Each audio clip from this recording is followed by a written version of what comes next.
Welcome to this Leisure World virtual handover video, this time looking at the outside of your new caravan.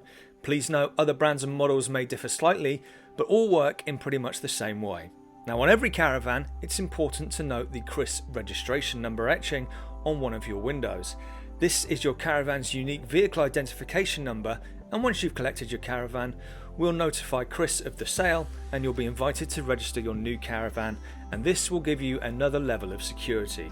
Now let's start with the very front of the caravan, the A-frame and running gear. Now most vehicles are fitted with a similar stabiliser coupling from Alco. This stabiliser coupling has 4 friction pads underneath, and this gives you greater stability and handling. Also improves ergonomics, noticeably snaking and pitching movements for a safe and relaxed journey. Now when hitching up, you must always loop the brake cable around the tow ball and hook it back on itself. Should you separate from your caravan while towing, this cable will apply the caravan brakes, bringing it to a standstill. To which or unhitch, you get your vehicle into position and simply lower your caravan onto the tow ball using the jockey wheel by turning it clockwise or anti-clockwise to adjust the height of the front of your caravan. When hitching, it's vital that you then raise the jockey wheel, turning it to point towards the caravan and raising it right up into the A-frame and then secure in position. This stops it slipping down, making contact with the road and causing a number of issues with control, potentially causing damage to your caravan or an accident. The handbrake works like the handbrake in your vehicle. Off, brakes off. On, brakes on. The final thing to do is to connect your caravan up to your vehicle with the 13-pin plug. Older vehicles may need an adapter, which is available in all of our accessories shops. Before you set off though, you must remember to check your external caravan lights, the indicators, brake lights, four-ways, reverse lights. Make sure they're all working. Moving on to the main body of the caravan, the first thing is the gas locker with space for 2 gas bottles, either propane or butane. Propane works better in winter months and butane is more popular for the summer months. Either way, you'll need to buy yourself a pigtail to connect your gas bottle of choice to the already fitted regulator. As we move around the caravan, on this model the first thing we come to is the flue for the gas system, this caravan model having the Auda heating system. Next is the water intake socket. This one has a Truma socket. On a handover, this may already be plugged in with the end of the pipe in a freshwater barrel. The hose will have a filter on the bottom end, and a tip is to make sure that the pipe doesn't curl around inside the container, as it could just suck up air. This is where fresh water is brought into the caravan via an inbuilt pump.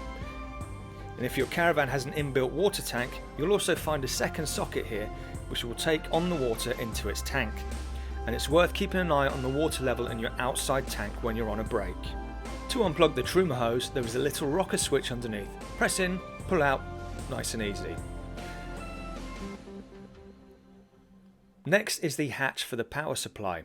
This is where you install your leisure battery, and when not in use, unless you have a solar panel fitted which will charge the battery, it's recommended you unplug your battery to avoid it draining.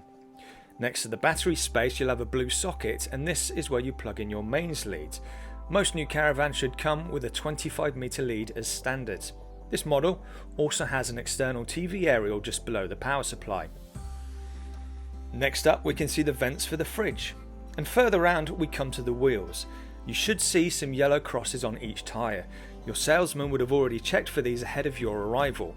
These crosses are to display that the wheel nuts have been checked by 2 qualified technicians, and it's also recommended that you check your wheel nuts of your caravan after the first 30 miles of usage. Here we can now see 2 wastewater drainage outlets. These will normally be open for your inspection, but they can be closed via the flaps underneath. This is where you'll need to place your wastewater tank. Most people will also purchase a Y-piece, merging both outlets into one hose, which then leads into your waste tank. And if your caravan has been fitted with an onboard water tank, a waste tank should also be supplied.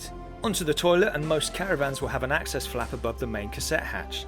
This is where you pour in your flush fluid, commonly known as pink fluid, and then mix it with water, and you can fill this tank up till it's level with the opening lip.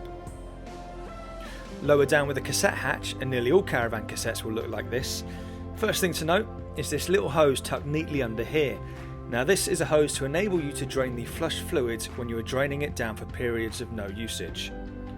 To prepare your cassette for usage, Remove the tank through the access door by pulling the orange handle up towards the grey handle and pull out.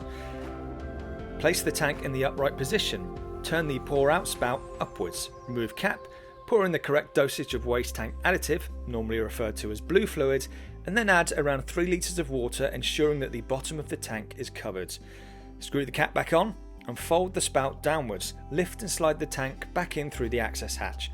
When this tank is full, an indicator will show on the toilet inside, notifying you of its fullness. To empty, simply remove the tank, fold out the telescopic handle until it's fully extended, and pull the tank to an authorised waste disposal point. Place back upright, pull up the pour spout, remove cap. Then you lift and press and hold the vent button with your thumb and point the pour out spout downwards to empty the tank. Once empty, add a few litres of fresh water to the tank, shake and empty once more. Around the back of this caravan we can see some 2 lay bars ready for a bike rack to be fitted. Now as we move around, here's an access hatch, and on this caravan this takes us to under the island bed and where the spare wheel is stored.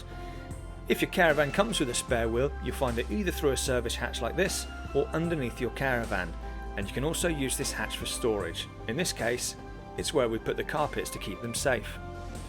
This caravan also comes with an external 220 volt plug socket and an external gas valve for a barbecue. In this access panel we can see space for more storage and also the alarm system. If your caravan comes with a sergeant alarm, it will be fitted with a control box like this hidden somewhere within your caravan. You'll also get a key fob like this one. The top button is for the built-in light, next is the button to turn the alarm off and on, next the awning light, and the bottom is the programming button, where you can set your alarm to different programs. Handy if you're out and about and you've left a pet inside. You can set the external sensors on, but leaving the internal sensors off. And this brings the external handover to a close.